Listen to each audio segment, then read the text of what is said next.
Hi, Dr. Becky here with another behavior analytic technique that may help you help your child. It's called chaining. And chaining is helpful when we're talking about a bunch of behaviors that occur together. And that might sound kind of confusing. So let's think about making a peanut butter and jelly sandwich. If I'm going to make a peanut butter and jelly sandwich, it's not one step, right? There's a bunch of different steps.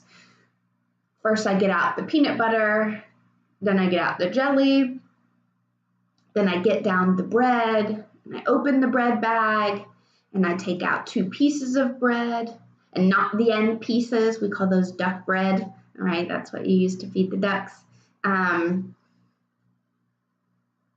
So there's all these different pieces or all these different behaviors that make up the big behavior of making the peanut butter and jelly sandwich. That's called task analysis. We have another video about task analysis, when you take a bigger behavior like that or a more complex behavior and you break it down into the smaller steps. Well, chaining is the way that you teach that bigger behavior. So you start by teaching one step. And then when the learner has that one step mastered, then you add the next step and then the next step so that it builds a chain, right? So it chains. And then by the end of the teaching time, you have taught the entire chain to the individual. Chaining always makes me think of a poem, and I think it's by Shel Silverstein, about how do you eat an elephant, and then the poem is one bite at a time. And it's this idea that sometimes a task that seems too big or really hard, like making a peanut butter and jelly sandwich or tying your shoe or long division, right? These feel big. And when something feels really big or too hard, I don't want to do it, because I don't want to be wrong, I don't want to mess up, and it feels like it's going to take too much energy. And when I'm not feeling like I'm going to be successful, and maybe I won't be successful, I'm more likely to engage in those maladaptive behaviors or engage in behaviors that are undesirable, because I want to protest. I want to get out of having to do this hard, difficult, new task. So when we break the tasks down into those smaller pieces using a task analysis, and then we use chaining to teach it, we're setting our learners up for success. And the same can be true for us. When I think about things I've learned how to do that were hard or had a lot of steps to them, I didn't necessarily learn all the steps at once, although you can. That's called total task presentation, where you still chaining, but total task presentation chaining, where you teach all the steps at the same time. There's also forward chaining and backward chaining. Forward chaining is when you start by teaching the first step of that complex behavior. So for the peanut butter and jelly example, maybe the first step would be teaching them to get the peanut butter out. Or then you add on going to get the jelly. So the learner does the first step and you do the rest of the steps. So they get the peanut butter and then you get the jelly and open the bread and put the peanut butter on the bread and the jelly on the bread on the sides that match, put it together and hand them the sandwich. Then the next time they get the peanut butter and they get the jelly, and then you get the bread and you put the peanut butter on the bread and you put the jelly on the bread and you put it together and give them a sandwich.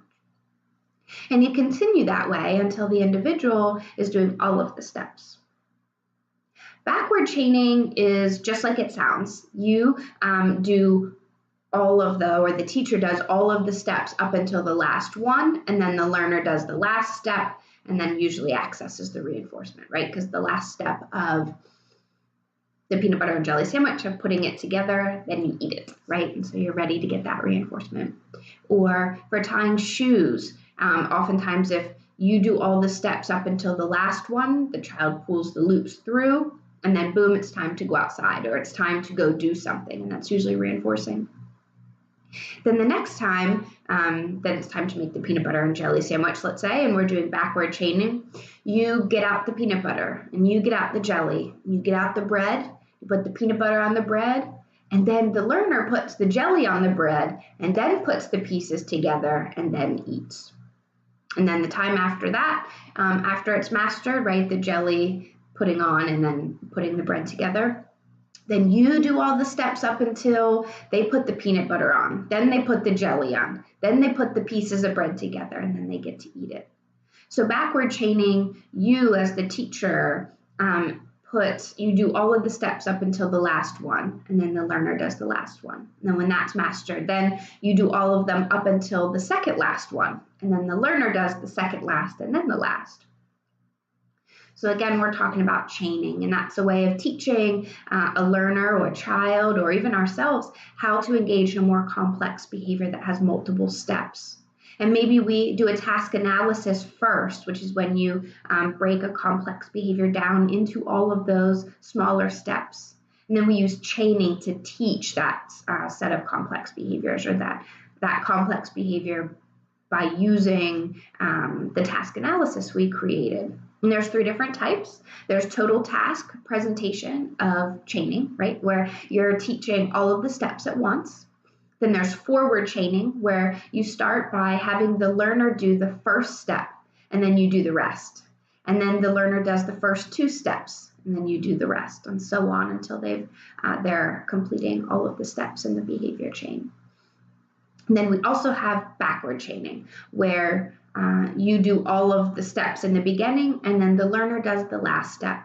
And then when that's mastered, then you do all of them up until the second last step, and then they do the second last and the last. And those are all types of chaining, and chaining is one of the techniques of behavior analysis that we use to help individuals learn new skills. And it's important to remember that we're using differential reinforcement when we're doing this. So we're reinforcing each time the learner does the new behavior that is one step in that behavior chain. I hope that this is a helpful video. Have a great day.